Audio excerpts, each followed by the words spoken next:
Bonjour, je m'appelle Megan Gulliver, je travaille pour Save the Children et je représente les coprésidents de la sous-commission immunitaire et de crise de ICFP. Mes autres coprésidents sont Dr. Grace Catindo, Julie Task et Sarah Casey. Nous sommes très heureux que vous puissiez nous rejoindre à nous aujourd'hui pour ce panel passionnant. Avant de commencer, j'aimerais aborder quelques points d'ordre administratif. Tout d'abord, la traduction. La traduction sera importante pour cette séance parce qu'une de ces présentations sera en français. À ces fins, s'il vous plaît, sélectionnez votre langue en se servant de la touche pour interprétation en bas de votre écran. Il s'agit d'un globe. Une fois que vous avez sélectionné votre langue du menu déroulant, s'il vous plaît, mettez l'audio original en sourdine. Lorsque vous êtes sur Android ou sur Apple Mobile, s'il vous plaît, cliquez sur les 3 petits points et puis sélectionnez Language Interpretation, interprétation de la langue. Même si l'anglais est votre langue préférée, s'il vous plaît, sélectionnez la langue parce qu'une de ces présentations sera donnée en français. Le sous-comité humanitaire et des crises est un groupe très dynamique et engageant. Si vous vous intéressez au planning familial dans des contextes humanitaires et fragiles, nous aimerions que vous vous joigniez à nous. Pas besoin d'être un expert, juste avoir un certain intérêt. Aussi, le hashtag de notre session est ICFPHCS. Si vous partagez des idées de cette session sur les médias sociaux, veuillez utiliser ce hashtag car il restera avec nous tout au long de la conférence de l'ICFP. Au cours du panel, s'il vous plaît, n'hésitez pas de poser des questions dans la case prévue en bas de l'écran. Je suis maintenant ravie de pouvoir présenter le modérateur d'aujourd'hui, qui est non seulement un présentateur engagé, mais aussi un défenseur très compétent de la planification familiale dans les milieux fragiles. Jessica Kaseka est un médecin spécialisé dans la santé et les droits sexuels et reproductifs. Elle est originaire de Goma, une ville située dans l'est de la République démocratique du Congo. Elle a travaillé dans les SDSR dans des situations de conflit pendant plus de 10 ans et a dirigé et fourni un soutien technique à des programmes complets de planning familial et de soins post-avortement dans nombreux contextes. Elle est une formatrice clinique expérimentée en matière de SDSR et elle a dirigé des programmes d'encadrement visant à améliorer la qualité des services SDSR, y compris la planification familiale. Elle est un défenseur engagé de SDSR et se passionne particulièrement pour l'élargissement de l'accès des adolescents à des services de planning familial de qualité et empreint de compassion. Jessica travaille actuellement pour IRC en tant que conseillère technique en santé reproductive et apporte un soutien technique aux programmes nationaux dans la région des Grands Lacs et de l'Afrique de l'Est. Un grand merci pour partager votre connaissance avec nous aujourd'hui et pour modérer ce panel. Merci Megan. Merci à vous tous d'avoir pris le temps de participer à cette session, malgré votre horaire chargé. Merci également aux panélistes qui ont accepté de se joindre à nous et de partager leurs expériences. Le planning familial est l'une des interventions les plus salvatrices et les plus autonomisantes en matière de santé. Ça reste quand même une des lacunes les plus grandes. Que les femmes fuient d'une crise ou qu'elles soutiennent le redressement de leur communauté. Elles ont montré qu'elles veulent le planning familial. Ces lacunes peuvent être comblées si nous nous engageons à prendre les bonnes mesures dès maintenant. Le planning familial doit être reconnu comme le droit pour toutes les femmes et les filles, quel que soit l'endroit où elles vivent. Quel que soit le contexte, les donateurs et les agences doivent saisir les occasions pour fournir le planning familial tout au long du cycle de vie d'une femme et pour les populations vulnérables. Cela comprend de tester de nouveaux modèles de prestation de services et l'élargissement des interventions à fort impact. Le planning familial, y compris les méthodes permanentes et à long terme, doivent être une priorité dans la réponse et l'urgence aiguë. Des interventions humanitaires doivent intégrer une PF complète au début de chaque intervention sanitaire.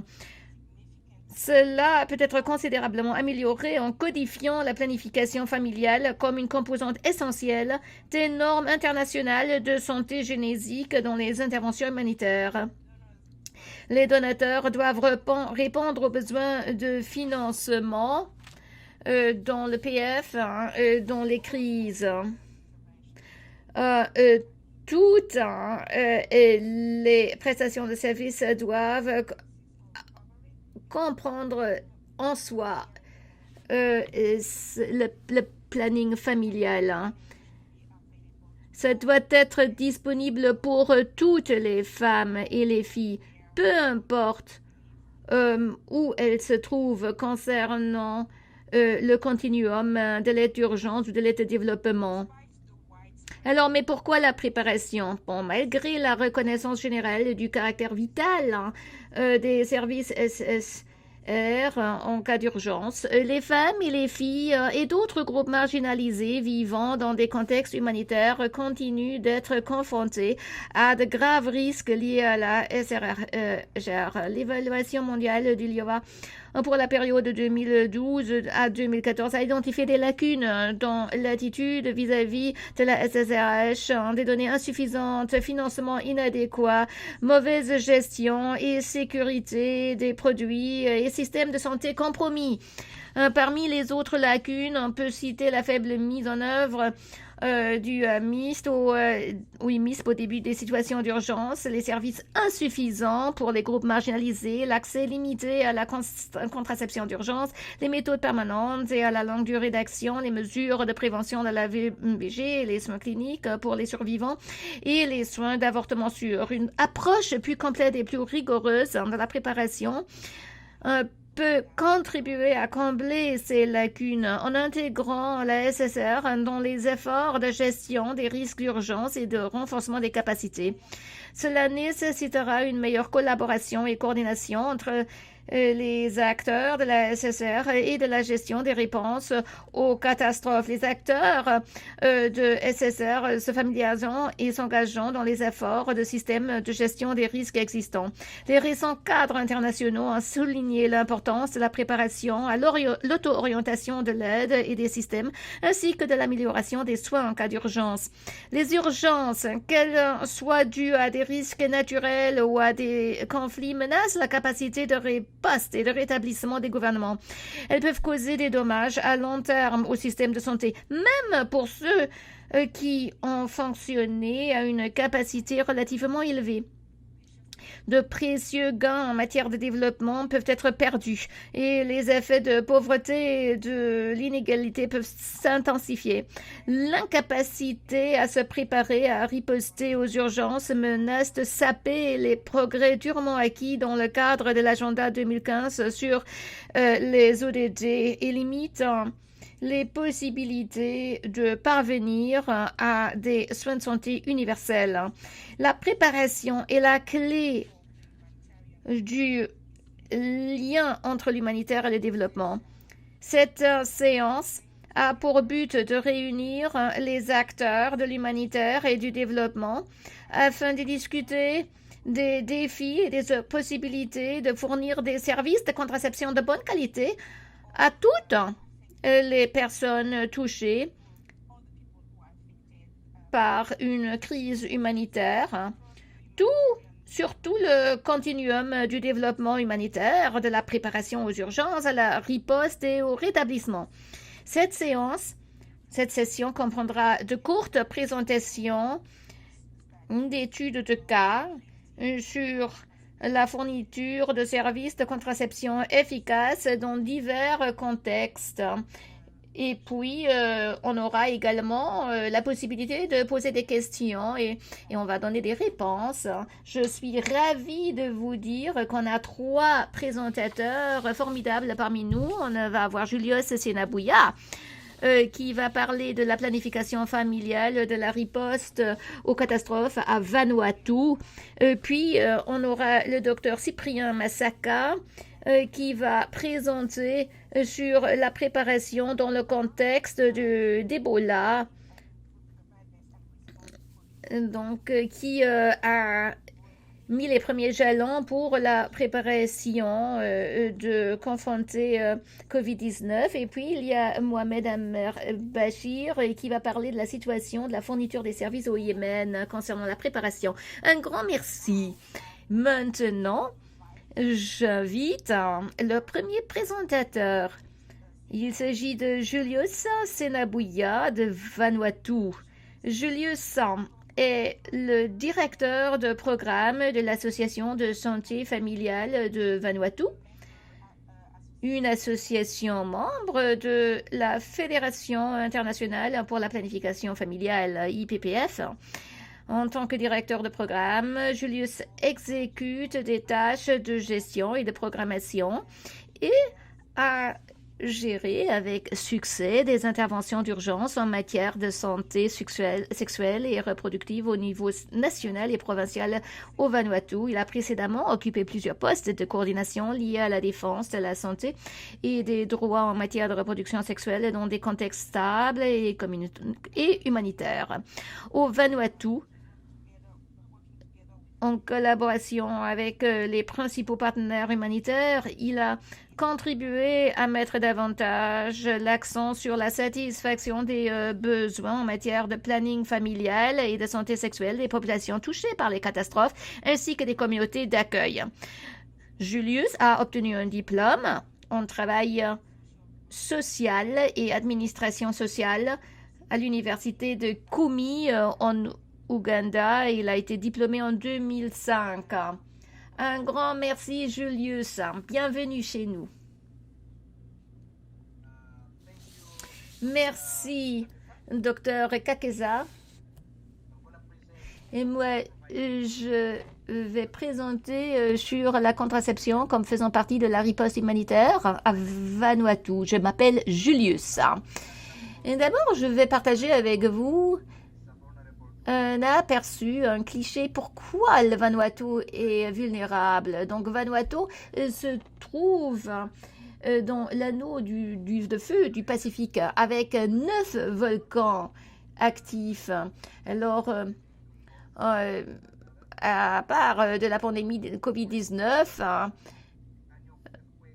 Vanuatu est bien connu pour les tremblements de terre annuels et les saisons cycloniques. Vanuatu est également le pays le plus exposé aux catastrophes dans l'indice annuel des risques mondiaux de 2020. Alors, VFHA, cette association, a eu un programme de riposte humanitaire financé par DFID, par l'initiative DFID Sprint. Le 6 avril 2020, alors que le Vanuatu était dans l'état d'urgence à cause de COVID-19, il y avait le cyclone de catégorie 5 TC Harold qui s'est battu sur Vanuatu. Et cela a intensifié des défis que Vanuatu a toujours contrecarrés, essayant de réduire le taux de 24,4% des besoins non satisfaits pour le planning familial et également le taux de fécondité des adolescents de 81 sur 1000 auquel le pays est confronté. TC Harold a causé beaucoup de dégâts à 127 établissements sanitaires dans les 3 provinces où il y avait la catastrophe et a perturbé l'accès aux services pour 159 474 personnes. Il s'agit là d'à peu près de 50% de la population. Covid a aussi causé des difficultés dans l'achat et le transport des fournitures PF et a également limité le mouvement des équipes de riposte humanitaire. Parlant de comment le Vanuatu est préparé. Bon, oui, d'abord, il y a la coordination. L'association humanitaire a une personne focale en place, assistée par 3 infirmières techniques qui aident avec la préparation du planning familial, également les fournitures des SSR, pour mettre en œuvre une équipe de riposte, des stations médicales et des cliniques mobiles. Et nous avons, à travers cette équipe, nous avons pu mettre sur place une équipe médicale qui a été recrutée d'un pool d'infirmières MISP qui ont été déjà bien formées. Elles sont venues de VFHA, du ministère de Santé, également de la Société pour personnes handicapées. On avait 6 sages-femmes, 3 infirmières, 5 infirmières enregistrées, un dentiste, 7 officiers de santé publique, des éducateurs pairs et des bénévoles. Alors, cette équipe de riposte a reçu une orientation pré-déploiement sur le COVID-19, le planning familial, la contraception, la violence basée sur le genre et d'autres problèmes facilités par une équipe du ministère de la Santé, la FNUAP, VFHA et Vanuatu Centre pour femmes. Notre organisation est un membre actif du groupement de protection et de santé nationale, de ces groupements qui travaillent sous la supervision du bureau national et nous étions représentés dans ces réunions de coordination par la personne focale humanitaire et le gestionnaire de programme et nous étions présents dans toutes ces réunions.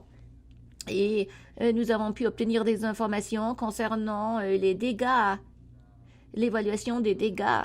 Et nous avons pu participer dans la planification d'un déploiement conjoint et bien sûr aussi dans le partage des ressources. Bien sûr, nous ne pouvons pas faire grand-chose sans l'appui des autres.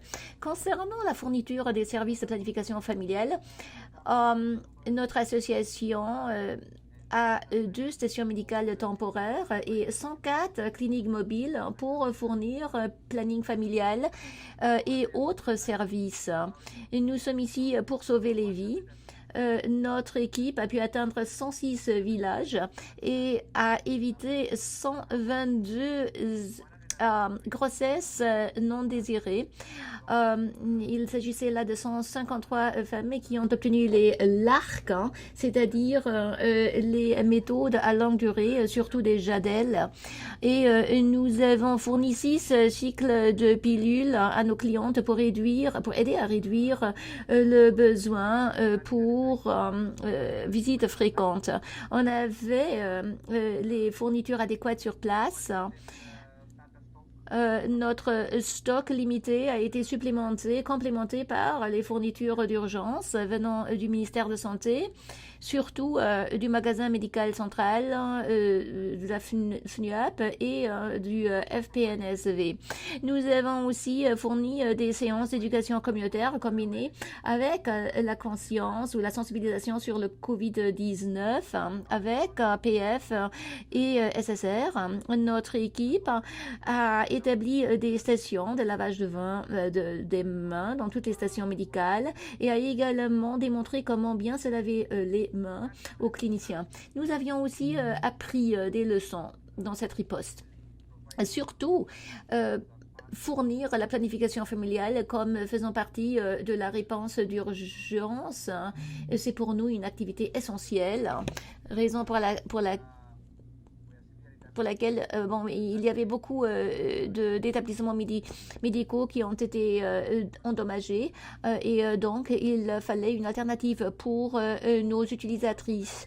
Au planning familial. Les infirmières locales qui ont travaillé dans ces établissements étaient également des victimes de TC Harold. Et ces infirmières ont dû avoir du temps pour réorganiser leur maison et recouvrir du stress. Donc notre équipe de riposte était là pour combler les brèches. Quelques femmes des villages lointains étaient à même pour la première fois d'accéder des services planning familial. Donc si vous voulez, c'était pour nous une bénédiction déguisée. Il y a une autre leçon, c'est-à-dire les équipes de riposte ont travaillé avec l'équipe de santé publique pour renforcer la capacité de la provision des services FP à travers l'encadrage. Par exemple, on a fait une formation sur l'insertion des jadelles en des implants. Ici, vous voyez un cliché des photos, les quelques photos qu'on a fait sur le terrain. Ce que vous voyez ici, vous voyez des infirmières qui sont en train d'insérer des jadelles. Bien sûr, on a aussi intégré les lavages des mains comme faisant partie de la prévention du Covid. Un grand merci.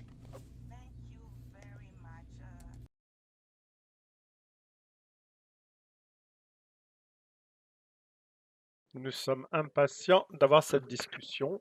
Les gens, rappelez-vous tout le monde que vous pouvez vous poser vos questions parce que nous allons avoir une séance questions-réponses. Et maintenant, nous allons passer à l'intervenant suivant,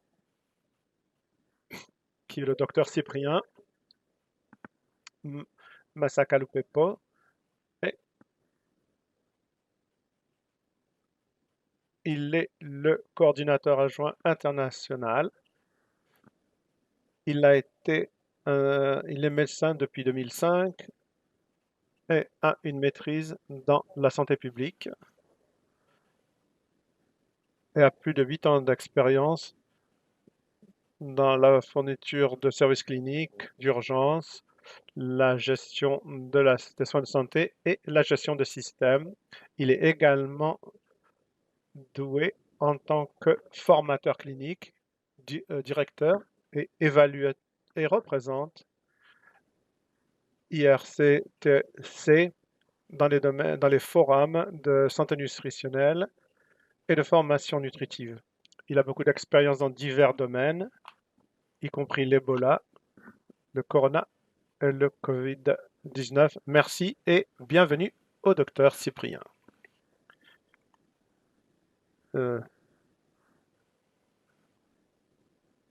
Merci docteur Jessica. Et j'aimerais parler en français. Je travaille chez IRC en RDC et je vais vous parler aujourd'hui d'une étude des cas que nous avons réalisée en RDC sur le programme de planification familiale qui a pu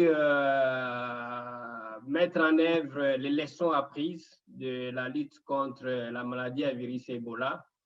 Ces leçons ont été appliquées à la continuité des services planning familial durant la pandémie de COVID-19. Comme vous savez, la République démocratique du Congo, c'est un pays qui est en proie à beaucoup de crises. Et ces crises sont liées beaucoup plus de fois à l'insécurité et aux différents conflits armés qui sévissent beaucoup plus au niveau de l'Est du pays. Mais également, le pays est confronté à beaucoup d'épidémies, dont la dernière est l'épidémie à virus Ebola, qui a eu à se manifester déjà pour la 11e fois dans les pays, et là c'était en Équateur. Mais avant la 11e épidémie de l'Équateur, il y en a eu la 10e qui s'est manifestée à l'est du pays et dans 3 provinces. Et toute cette situation de crise humanitaire et surtout des épidémies se retrouve face à un système de santé très fragile et où généralement par rapport au planning familial, la prévalence contraceptive est encore très faible. Et si on voit les études, par exemple, des MIX 2018, cette prévalence est autour de 28%, alors que l'utilisation des services est à moins de 25% pour l'ensemble du pays. Next, dia. Et comme j'ai dit, nous avons connu l'expérience d'Ebola à des reprises depuis 2018, avec la 10e épidémie qui a été la plus longue épidémie et qui a commencé au mois d'août 2018, qui a pu vraiment donner la main à la 11e épidémie qui a commencé au mois de juin, le temps que la 10e finissait à l'Est. Et on a pu enregistrer plus de 3470 cas, dont 2288 décès. Et alors qu'à la 11e épidémie, nous avons pu enregistrer 130 cas avec 55 décès. Donc, le taux de mortalité est au-delà de 50% pour les deux épidémies. Et donc, ces épidémies ont trouvé des programmes de santé qui étaient en cours, notamment les programmes de planification familiale. Et qu'est-ce que nous avons fait pour surtout coordonner la réponse à l'épidémie COVID-19 avec les services de planning familial et de la santé sexuelle et reproductive en général? Évidemment, nous avons pu continuer avec les acquis que nous avons eu à utiliser lors de l'épidémie à Ebola, notamment la mise en place de postes de triage en les mettant de manière systématique à l'entrée de chaque structure. Et là, on faisait un screening, la prise de température. Nous avons pu mettre des mesures barrières à l'entrée et dans toutes les salles, comme les dispositifs de lavage des mains. Nous avons veillé à la distanciation physique, surtout en organisant des lits de consultation par rapport aux cliniciens et même d'hospitalisation. Et nous avons rendu disponibles des EPI, formé les prestataires pour qu'ils les portent correctement. Mais beaucoup plus comme la COVID-19, il y a beaucoup de restrictions des mouvements des agents. Nous avons pu penser à doter des intrants pour une longue période, donc une quantité qui peut couvrir au moins 6 mois en une seule fois. Et si jamais on n'a pas de mouvement, au moins les intrants seront disponibles au niveau des structures. Et nous avons limité, réduit un peu les visites de terrain en faisant des appuis à distance à travers les téléphones, les réseaux sociaux, ne fût-ce pour collecter les données et dans les programmes de planning familial, essayer également de faire le suivi des effets secondaires et des suites des interventions au niveau des structures. Mais également, comme la porte d'entrée pour les programmes, c'est vraiment la sensibilisation des causeries éducatives, les counseling. Et nous avons réorganisé la manière de faire ces causeries et ces counseling en faisant des petits groupes réduits avec un maximum de 5 clientes pour ces causeries-là. Et que, évidemment, toutes ces mesures étaient dans le cadre des adaptations que nous avons réalisées durant la pandémie COVID-19 pour toujours maintenir la continuité du programme planning familial.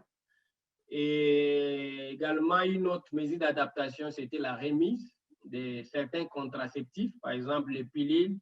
On remettait une plaquette pour chaque mois, mais on remet maintenant une plaquette pour 3 mois, juste pour limiter tous les mouvements et les contacts avec la cliente au niveau de la structure. Mais nous avons plus insisté et orienté les clientes sur base d'un counseling tout à fait complexe par rapport aux méthodes à longue durée d'action qui permettraient à ce qu'il n'y ait pas assez de contacts. Et la mobilisation communautaire s'est faite surtout à travers les masses médias, et surtout généralement pour des groupes spécifiques comme les adolescentes, avec qui nous avons mis en place des réseaux sociaux et des sensibilisations à travers les Facebook en mode gratuit. Dia. Évidemment, comme vous pourrez le voir dans les graphiques, les épidémies ont vraiment un impact négatif sur les programmes et nous l'avons expérimenté lors d'Ebola. Et cette expérience nous a permis vraiment d'essayer d'amortir les chocs de la COVID-19 sur les services de la PEF, comme vous allez le voir dans les résultats que nous allons présenter. Dia. Voilà, donc nous avons un projet de planning familial et de soins complets d'avortement que IRC est en train de réaliser au pays, et cela depuis 2006. Mais dans la phase de 2018 en 2020, nous avons pu connaître l'épidémie à virus Ebola au mois d'août. Vous voyez la première flèche rouge. Et avant cette flèche, vous voyez que le programme de planning familial évoluait très bien. Et avec l'épidémie d'août 2018, qui précédait le mois de septembre, où généralement chaque année nous avons un pic, parce que c'est des mois où nous organisons des campagnes à l'occasion de la Journée internationale de contraception. Mais comme l'épidémie est arrivée le mois avant cette campagne, tout était déjà préparé, il y avait une bonne sensibilisation, nous avons eu les pics, mais l'épidémie a eu un coup fatal sur l'utilisation des services, surtout que nous n'avions pas encore mis en place toutes les mesures pour garantir un peu la protection des clientes et des personnels et continuer avec les services. Et vous avez vu, du coup, il y a eu une chute vraiment drastique pendant pratiquement plus de 4-5 mois où nous étions en train de réfléchir pour toutes ces mesures de mitigation. Et qu'une fois nous avons mis en place ces mesures, vous voyez, à partir du mois de janvier-février, nous avons commencé à reprendre la pente et commencer à augmenter progressivement l'utilisation des services, au point qu'en mars 2020, lorsque l'épidémie a atteint la RDC, et essentiellement l'Est du pays où nous avons ces programmes, vous voyez que l'épidémie Covid n'a pas eu un impact parce que, contrairement à août 2018, il y a eu une chute. Mais voilà, nous avons maintenu la croissance et l'utilisation croissante de ces services. Quand bien même il y a eu la 10e épidémie, mais au moins les mesures de mitigation, les mesures d'adaptation d'Ebola ont été renforcées et utilisées et qui ont permis à ce que jusqu'aujourd'hui, les services de planning familial aient utilisé sans être fortement impactés par la COVID-19. Et donc, comme leçon apprise, je crois que ces mesures, la RDC a eu déjà à faire face à une épidémie et que les mesures qui ont été prises lui ont permis de résister ou d'amortir les chocs de la COVID-19, comme je disais. La COVID-19 n'a pas trop impacté les services de planning familial parce qu'il y a eu toutes ces mesures qui étaient utilisées avec Ebola. Et donc, la RDC, durant ces leçons, est prête à vraiment affronter d'autres épidémies, même si ce n'est pas COVID, mais en capitalisant toutes ces mesures d'adaptation. Nous vous remercions et nous sommes disponibles à toutes les questions sur notre présentation. Thanks. Thank you, Dr. Cyprien. Merci pour cette excellente intervention. Beaucoup d'informations dans cette intervention et nous avons pu voir comment l'équipe a appris les leçons, tiré les conclusions de l'épidémie d'Ebola et a été mieux préparée lorsque le Covid s'est attaqué au pays. Et en fonction des résultats que l'équipe a réussi à obtenir dans le domaine de la fourniture des services de planification familiale, vous avez eu de bons résultats. Merci encore.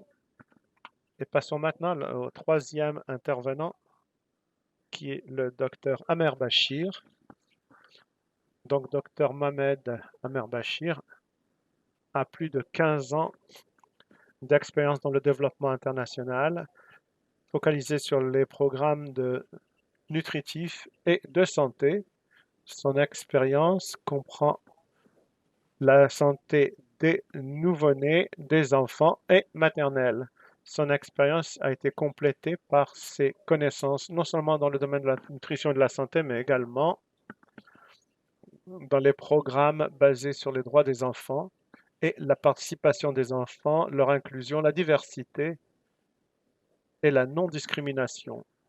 Amer a énormément d'expérience dans le domaine de son travail au niveau international, des ONG, comme par exemple Save the Children International, ainsi qu'une compréhension contextuelle solide du Pakistan et de l'Est et du Sud de l'Afrique. Docteur Mohamed, bienvenue. Merci bien. Merci de m'avoir offert l'occasion de parler de ces programmes au Yémen. Dans cette présentation, je vais passer en revue certains aspects de nos projets de planification familiale, comment nous avons été en mesure de progresser régulièrement dans des circonstances difficiles. Tout d'abord, j'aimerais parler de la situation au Yémen pour le moment et vous présenter certains chiffres. En vue de la réaction humanitaire au Yémen, nous avons environ 17,9 personnes qui ont eu besoin de notre assistance. 7,9% bien entendu. 9,7% ont avait besoin urgent. Par exemple, 60% des femmes en âge d'allaiter souffrent d'anémie. Elles souffrent du risque de décès de la mère. Tout cela a été. Nous avons également vu qu'il y a 46% des enfants qui ont moins de 5 ans qui meurent au cours de la période prénatale. Seuls 25% des femmes enceintes ont au moins 4 visites. La tendance, enfin les visites s'appliquent à seulement 45% des personnes et les besoins pour les femmes et les enfants sont au niveau de 20% et 11%. La couverture d'immunisation pour DPT-3 est à 70%, 71,9% et 70%. Donc, je cite cela tout simplement pour vous présenter le contexte dans le Yémen où nous trouvons, dans lequel nous fonctionnons pour l'instant. Save the Children fonctionne au Yémen depuis 1963 et nous avons environ une présence dans tout le pays. Nos services ont toujours fait partie de notre démarche. Et au Yémen, notre focalisation spéciale sur l'amélioration de la planification familiale a commencé en 2015. L'objectif général de ce projet était de créer une demande pour nos services, permettre aux prestataires de services d'offrir des soins de santé de qualité et améliorer le système pour la prise de décision. Tout notre travail a été à travers le système de santé publique et nous travaillons avec les prestataires de services locaux et les communautés locales. Donc, ce modèle que je viens de décrire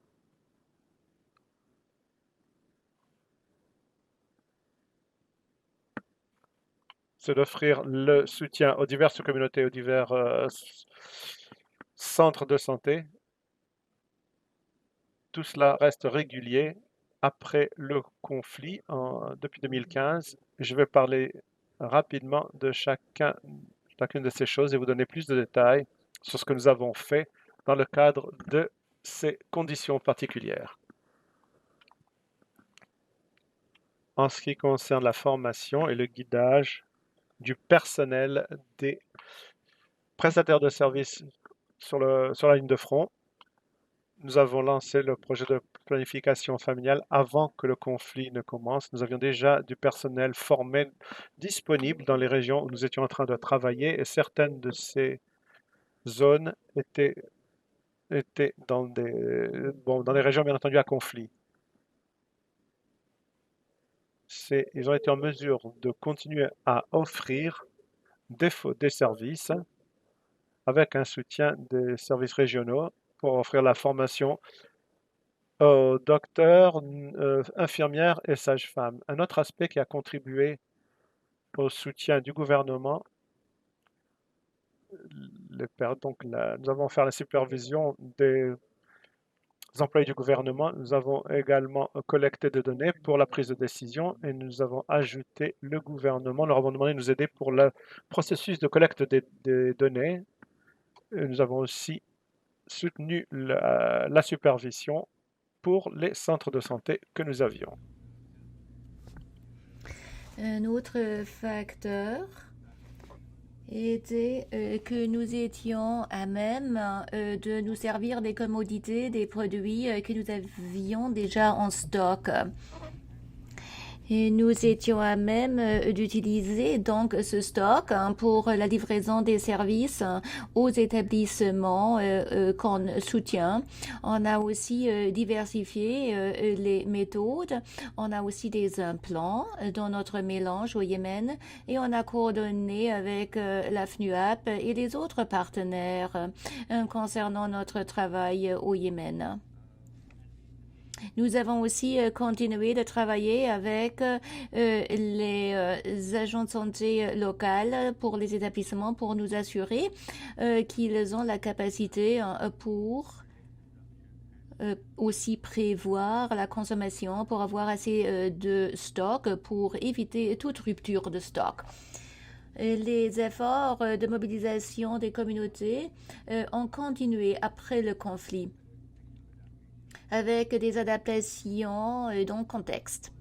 Et nous avons formé des petits groupes au niveau des villages, mais aussi des groupes d'âge ciblés en nous penchant sur les données qu'on a obtenues des établissements sanitaires pour pouvoir nous axer davantage sur les gens qui sont dans le besoin.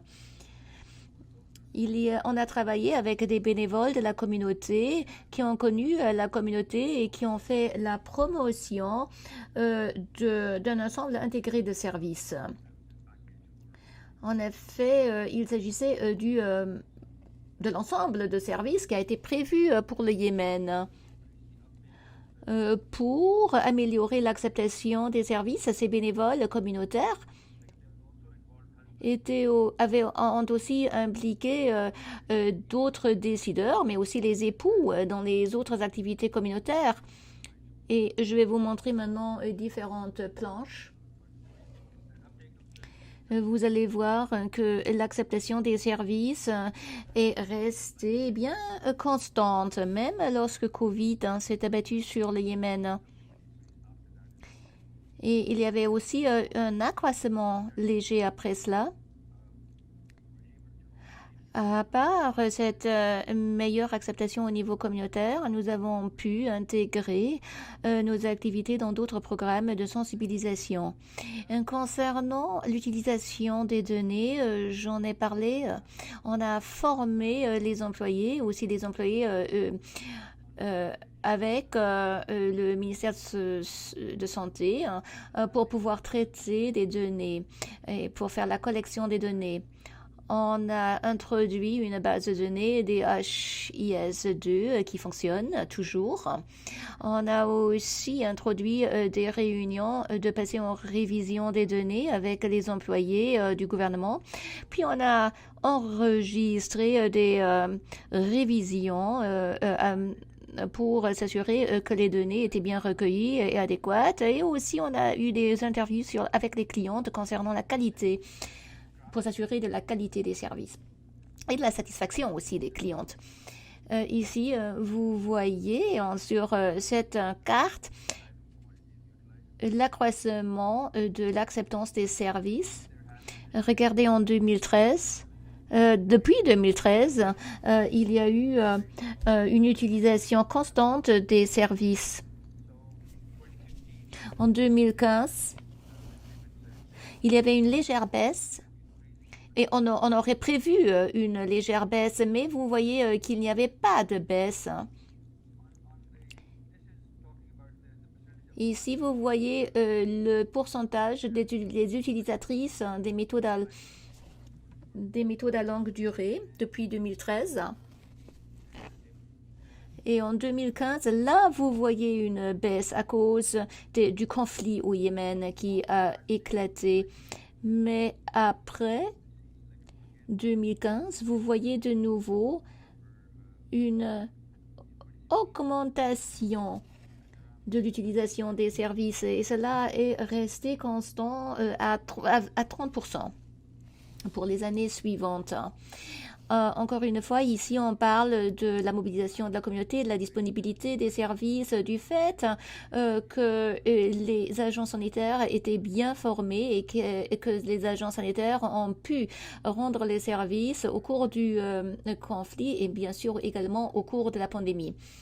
Ici, vous voyez le nombre des clientes de planification familiale au cours de la pandémie. Ce sont les nouvelles clientes. Le premier cas de Covid a été identifié en avril. Vous voyez au mois de mai une légère baisse. C'était à cause de l'incertitude de Covid-19, également à cause de différentes perceptions de Covid, l'approvisionnement des services dans les établissements. Il y a aussi les prestataires de services qui avaient des préoccupations concernant la Covid-19. Mais le fait qu'on a continué à travailler dans les petits groupes au niveau communautaire et parce qu'on a adapté les services en fonction des groupements, on a de nouveau vu une augmentation de l'acceptation et de l'utilisation des services au mois de juin. Et vous voyez, en novembre et décembre, on a atteint le maximum. Un grand merci. Merci, Dr. Hammer, pour cette présentation si puissante. Nous avons vu comment la préparation a eu comme résultat une résilience. Merci pour avoir souligné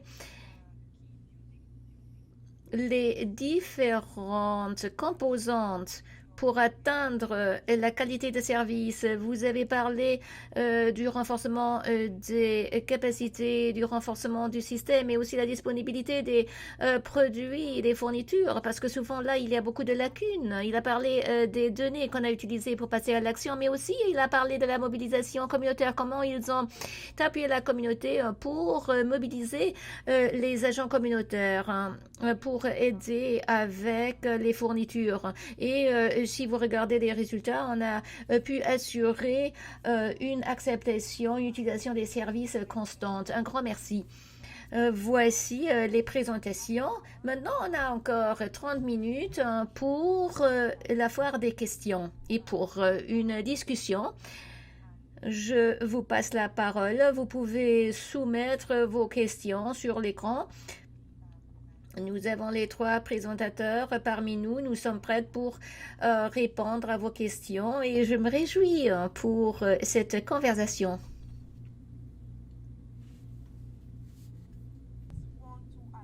Moi, je veux annoncer ici que Marilyn Niagoba, qui est basée à Nairobi et qui travaille avec IDPF, et comme conseillère senior avec l'équipe mondiale humanitaire, elle va répondre aux questions de Julius.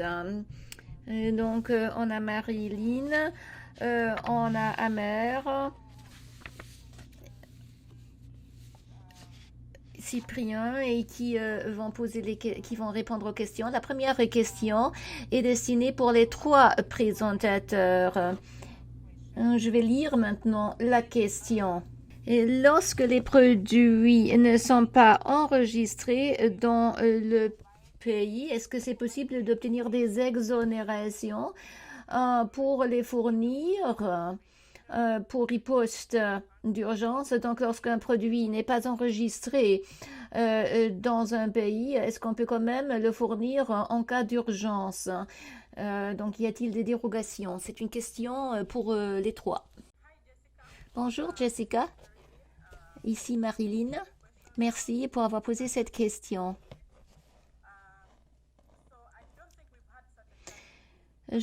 On n'a pas eu ce défi au Vanuatu parce qu'on travaille étroitement avec le ministère de la Santé au niveau national et provincial. On a eu toutes ces discussions et tout le monde connaît les produits de planning familial qui sont livrés dans le pays. Donc, on n'a pas encore eu ce défi. Mais par exemple, lorsqu'une nouvelle méthode arrive dans le pays, alors tous les partenaires sont invités. La FNUAP est là, donc on a une conversation là-dessus. Et oui, il y a la possibilité de l'utiliser. C'est pas un défi pour nous. La coordination et la consultation sont très, très importantes avec le ministère de Santé et les autres partenaires qui travaillent sur le terrain. Merci Marilyn, docteur Cyprien. Est-ce que vous avez quelque chose à ajouter? Oui, docteur Jessica, bien entendu, pour la RDC, la plupart des produits, nous les trouvons au niveau local. Donc, essentiellement pour IRC, le grand fournisseur, c'est plutôt DKT, ce qui fait qu'on n'a pas aussi des soucis par rapport à l'exonération des différents produits que nous avons à utiliser pendant cette période COVID parce que c'était au niveau local. Merci. Thank you very much, Dr. Ama. Il s'agit d'une situation particulière. En effet, j'ai jamais encore eu cette situation. Mais disons au cas où une telle situation se présenterait, alors je pense que je la canaliserai à travers les groupements, les groupes, et de demander l'assistance des autres partenaires qui se trouvent dans ce cluster, dans ce groupement, et puis négocier un accès précoce pour ces produits. Alors, ça serait une des solutions que je vois. Ça serait une possibilité à mon égard. Merci. Un grand merci pour avoir répondu à cette question. Maintenant, on aborde la question suivante.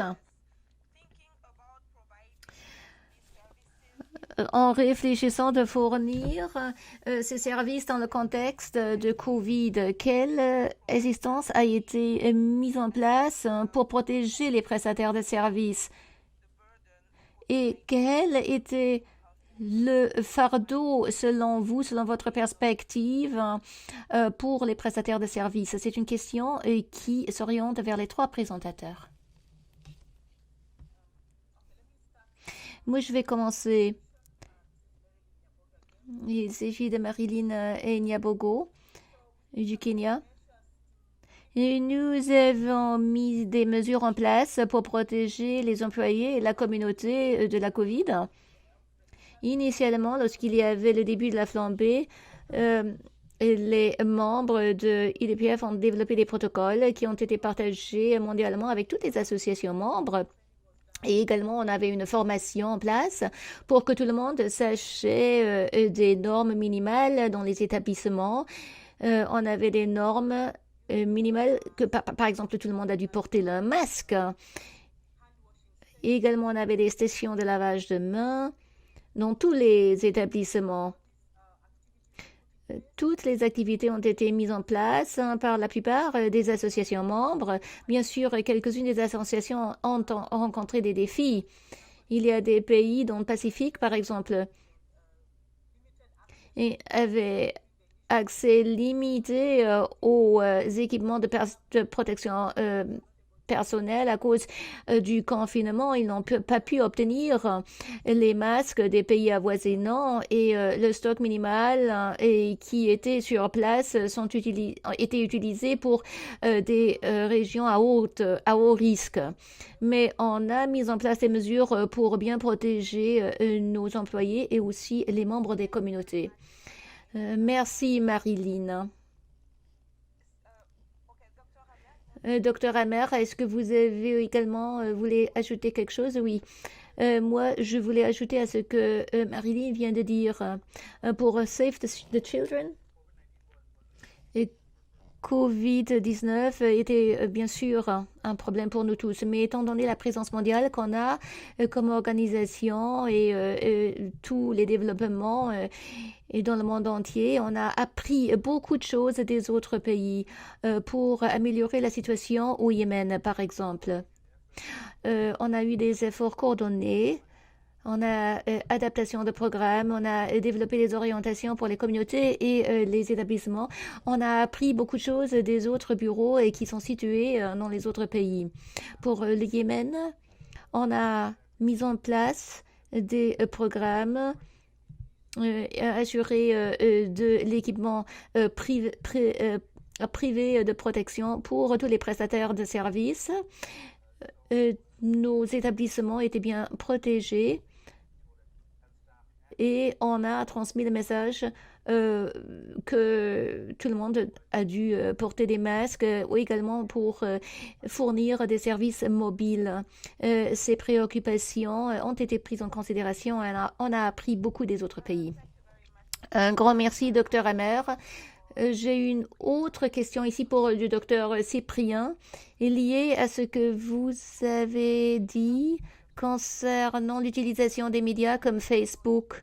Nous avons voulu savoir si vous pouvez étoffer un peu plus et expliquer si cela a été efficace et comment est-ce que vous l'avez rendu possible? Comment est-ce que vous avez pu connecter les employés qui n'avaient pas de téléphone?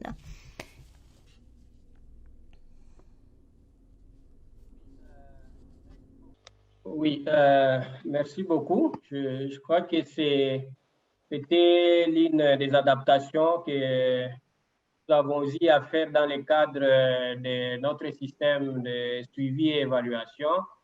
Parce que avec Covid, les mouvements étaient sensiblement limités, alors que le besoin était là. Mais néanmoins, comme j'ai dit, on avait déjà l'expérience d'Ebola qui faisait en sorte que vraiment tout ce qui est comme mesures de prévention était là. Mais à ces mesures, on a plus ajouté la restriction des mouvements. Ce qui fait que nous, notre équipe avait des difficultés à aller au niveau des structures, des VCZ, et de même peut-être la communauté qui venait surtout les adolescentes qui venaient pour faire des séances d'éducation au niveau des structures ne pouvaient plus être rassemblées à ce niveau-là. C'est ainsi que dans les adaptations, bien sûr, nous avons pu incorporer, donc revoir le programme et ajouter la dotation de téléphones avec évidemment des crédits des unités pour que les structures soient connectées. Bon, l'avantage pour des endroits où nous exécutons le projet, c'est des endroits couverts par plusieurs réseaux. Ce qui fait que nous avons connecté ces téléphones en donnant des crédits, que ce soit pour des appels, mais beaucoup plus pour l'Internet. Ce qui fait que, évidemment, nous échangeons, nous, par rapport aux données avec les structures, et les structures échangeaient même avec les adolescentes à travers Facebook, parce qu'il y a même Facebook qui a un mode gratuit. Ce qui fait que les messages de sensibilisation ont passé par ces modes et des questions même des adolescentes étaient envoyées, que ce soit aux prestataires des soins, que ce soit à nos équipes, et nous communiquions dans ce sens-là. Donc, c'était vraiment une adaptation qu'on a mise en place parce qu'on avait trouvé qu'il y avait toujours besoin de cette communication, de maintenir cette communication, même si on ne pouvait pas se déplacer. Donc, voilà comment on a pu réaliser ces systèmes-là. Merci. Merci. La dernière question est pour Marilyn. Julius a parlé de Jadel, des implants. Est-ce que vous pouvez partager avec nous votre expérience concernant la distribution des stérilés au cours de la crise, surtout le stérilet postpartum?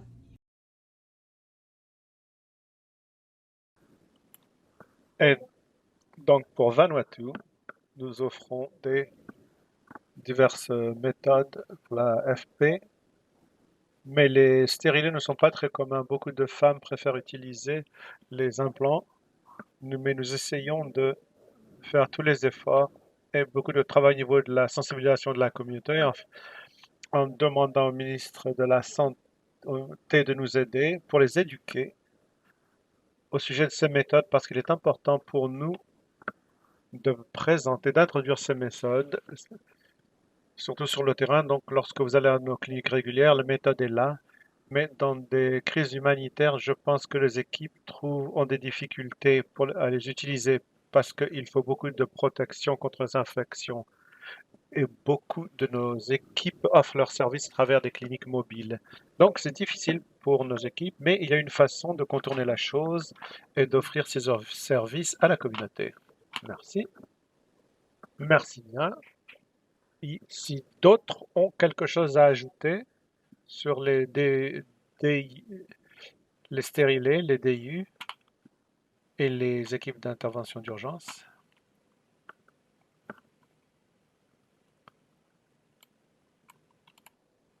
Très bien. Peut-être que nous allons passer à la question suivante. Et la question suivante est posée au docteur Amer.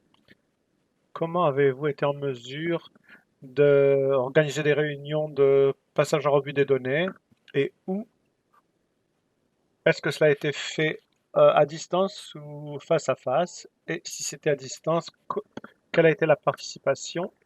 Et y avait-il des problèmes de service Internet, de couverture Internet? Merci. D'habitude, cela passe par le processus de supervision. Nous avons un personnel qui travaille en étroite collaboration avec les centres de santé particuliers avec lesquels ils sont en rapport. Et c'est fait au point de service, là où les données sont collectées. Récemment, avec le Covid, certaines réunions ont dû être faites à distance. Et il est vrai que cela peut être un problème pour la connectivité Internet, les connexions Internet. Mais sur le terrain, la question posée par notre personnel est en fait la question de notre personnel, ses communications avec les centres de santé se déroulent bien. Merci pour votre réponse. La question suivante est pour vous trois.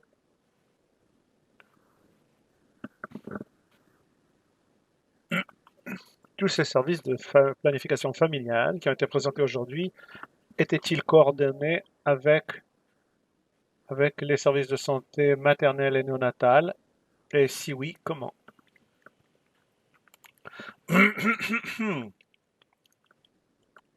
Donc, pour Save the Children, la façon dont nos programmes de santé et de nutrition sont établis et que nous offrons beaucoup de services de soins de santé primaires dans nos programmes et cela comprend les, les, les soins de santé néonataux et post-néonataux, les services aux femmes et aux enfants. Et nous intégrons dans nos programmes les services de planification familiale. Et dans une espèce de croisement entre les deux programmes. Mais c'est vraiment utile lorsque vous soutenez un centre de santé et que vous avez un espèce de package de services. Et c'est bon d'intégrer la planification familiale dans l'éventail de services que nous offrons. Merci. Vanuatu, nous offrons un éventail de services en général et surtout, enfin, nous avons divers services que nous offrons à part la planification familiale Donc, les clients sont en mesure d'avoir accès à un divers services. À Vanuatu, c'est différent. Après le cyclone et qu'il se soit attaqué au pays, les gens ne sont pas allés dans les camps. En fait, ils sont des emplacements éloignés. Donc, c'est difficile d'avoir accès à ces emplacements, à ces régions éloignées. Il fallait notre personnel devait utiliser soit des véhicules, soit des bateaux pour y avoir accès. Mais nous étions en mesure quand même d'offrir ces services parce que nous avions de la chance. Avec le Covid, nous avions peu de cas de Covid et donc nous étions toujours capables de soutenir, de superviser le staff dans diverses régions et nous travaillons en étroite collaboration avec l'administration de santé et les employés de la santé étaient basés dans ces centres de santé et nous étions en mesure de mobiliser et de coordonner ces services dans le cadre de notre réaction d'urgence. Merci. Merci, Marine. Docteur Cyprien.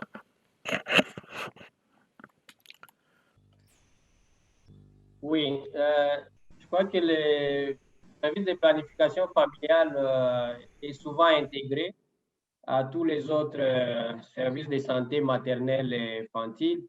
Et même nous, ici, on a des programmes, des sites où, au-delà même des soins de santé primaires, il y a aussi des services de protection de la femme, d'autonomisation de la femme. Donc, c'est vraiment dans un paquet intégré.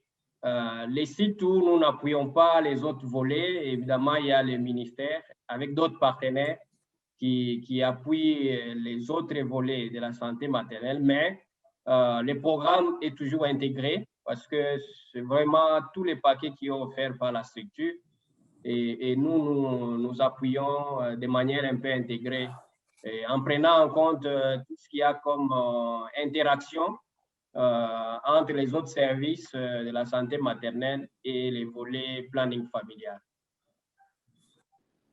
Merci, docteur Cyprien. La question suivante porte sur les messages. Donc, je vais donner la parole au docteur Amer. Comment ces messages dans la communauté ont-ils été disséminés et quels sont les groupes d'assistance que vous avez ciblés? Ou, pardon, les catégories d'âge que vous avez ciblées. C'est fait à travers des volontaires dans le domaine de la communauté qui sont formés dans la messagerie au niveau de la communauté et forment des groupes dans leur propre communauté, des petits groupes, rien de trop important. Et bien entendu, ils ont reçu des formations dans ce niveau. Et nous leur offrons des références qu'ils peuvent utiliser dans leurs réunions communautaires, dans les messages qu'ils disséminent au niveau de la communauté. J'ai mentionné le Covid parce qu'il y a des petits groupes en place et cela couvre le Covid. Et grâce à cela, nous avons été en mesure de continuer le travail communautaire que nous faisions.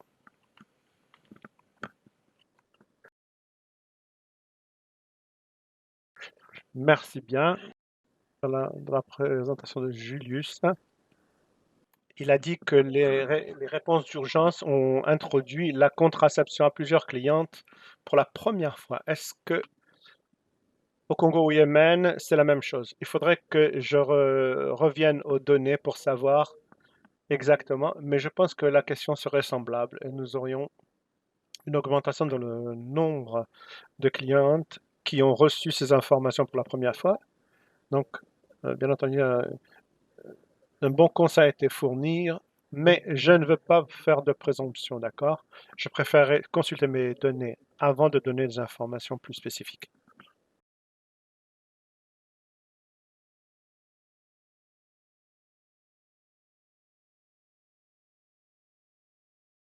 J'aimerais ajouter quelque chose à ce qu'a dit le docteur Hammer.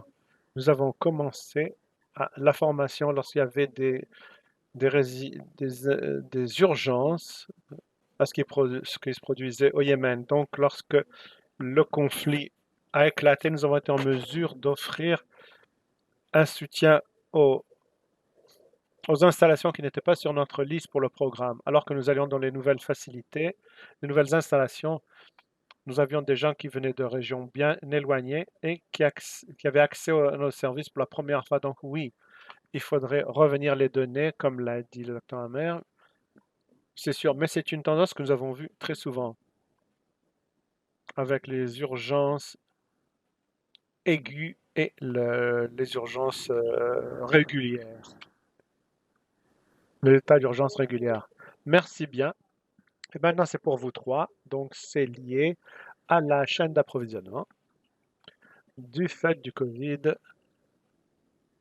et en général, dans les cas d'urgence, la chaîne d'approvisionnement est un problème. Pourriez-vous, s'il vous plaît, parler de la façon dont vous avez géré ces difficultés de la chaîne d'approvisionnement? Vous en avez mentionné deux ou trois, comme par exemple les fournitures et l'approvisionnement en contraceptifs. Pourriez-vous en parler un peu plus? Oui.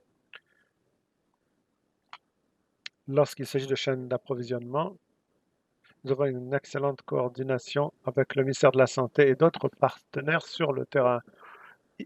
Dès que la crise s'est produite, nous avons eu des réunions avec le ministère de la Santé nationale et nous étions en mesure de, à partir des entrepôts centraux, nous avons été en mesure d'offrir à diverses associations les fournitures médicales pour réagir aux diverses urgences, ainsi que de l'UNFPA et d'autres volontaires donateurs. Donc le partenariat est crucial pour les urgences, non seulement avant que l'urgence se produise, mais aussi pendant la situation d'urgence. Merci bien Marilyn, Dr Amer et Cyprien. Je voulais ajouter quelque chose. Lorsque j'ai dit que nous avons lancé le projet en 2013 en fait, et cela nous a donné environ 2 ans, une fenêtre de 2 ans avant que en 2015 le conflit se produise. Donc ça nous a été beaucoup plus facile d'apporter des fournitures et nous avions de la chance d'avoir des fournitures médicales dans le pays, mais il y a des difficultés lors des situations d'urgence pour apporter ces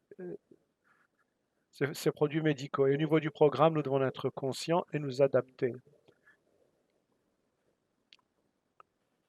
Comme l'a dit l'honorable Marilyn, cela dépend de la coordination des efforts avec les divers groupes avec lesquels nous travaillons, que vous devez être bien informé et coordonné avec le ministère. Il y a des occasions, mais d'autres partenaires ont peut-être des fournitures médicales qui peuvent nous prêter pendant une petite période de temps, par exemple pour couvrir la carence pendant une certaine période de temps. Et bien entendu, lorsqu'ils ont encore plus, nous pouvons partager ces fournitures médicales avec nos autres partenaires. Merci bien. Cyprien, voulez-vous ajouter quelque chose en ce qui concerne les difficultés de la chaîne d'approvisionnement?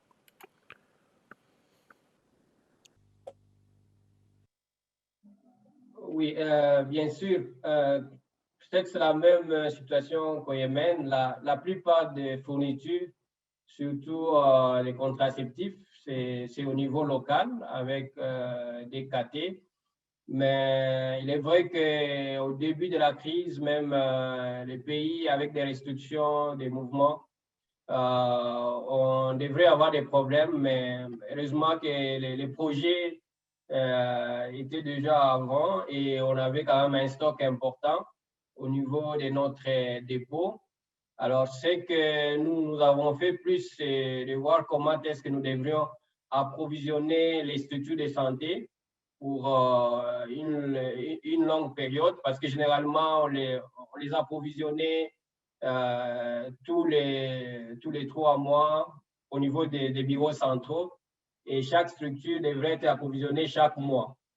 Alors, avec la prévision des restrictions, nous avons eu à donner une quantité d'abord pour 6 mois parce qu'il fallait aussi tenir compte des milliers de conservations et les bureaux centraux qui étaient proches des centres de santé donnaient aussi une quantité pratiquement de 3 mois. Ce qui fait que nous avons pu quand même gérer dans ce sens. Mais de l'autre côté, il y avait cette coordination avec d'autres partenaires qui avaient aussi des bases dans les sites et que s'il y a une structure qui pouvait être en pré-rupture en attendant qu'un mouvement soit organisé, on pouvait toujours se coordonner pour prêter, mais également même entre structures, s'il y a une structure qui n'a pas utilisé plus et il y en a qui est en pré-rupture, ils pouvaient également s'approvisionner entre eux.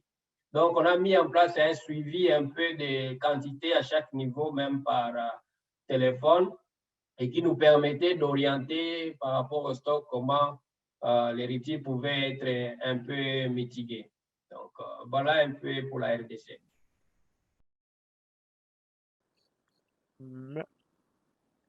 Merci bien. Il ne nous reste que 5 minutes. J'aimerais ajouter une seule question, une dernière question, et c'est pour vous trois. Chacune des présentations a décrit les diverses réactions, réponses au service à l'administration des services de planification familiale. Donc, en fonction de vos expériences, quels sont les aspects de SRH doivent être maintenus, renforcés avant la prochaine crise? Et qu'est-ce qu'on peut faire de plus pour mieux nous préparer à maintenir le service de planification familiale?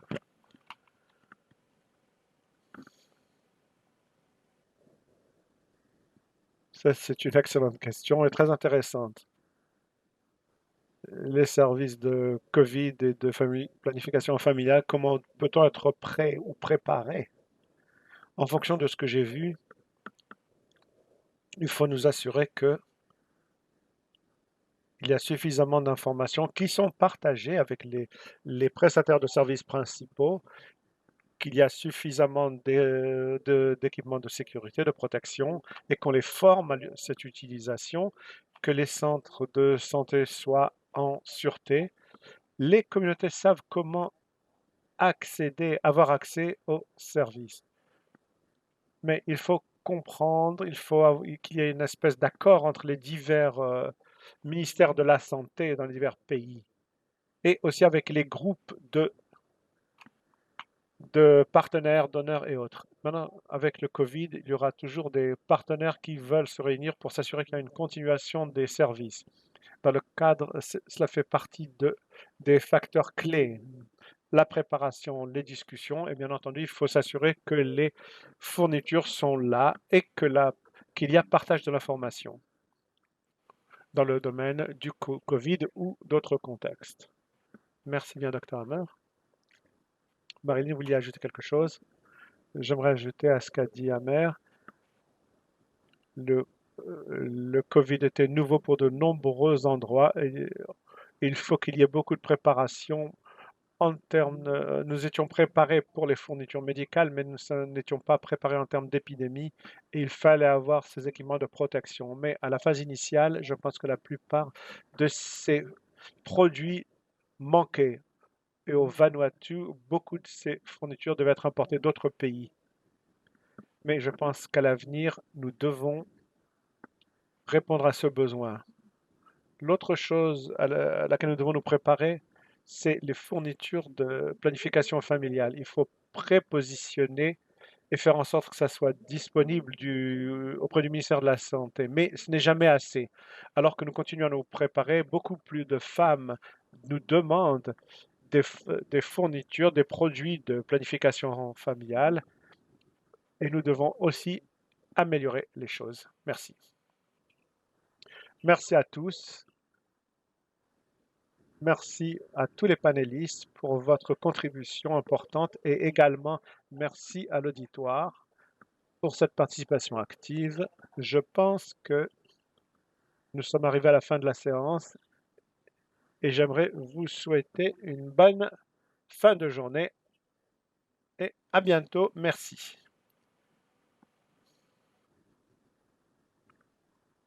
Merci, c'était agréable, c'était un plaisir. Merci à tous.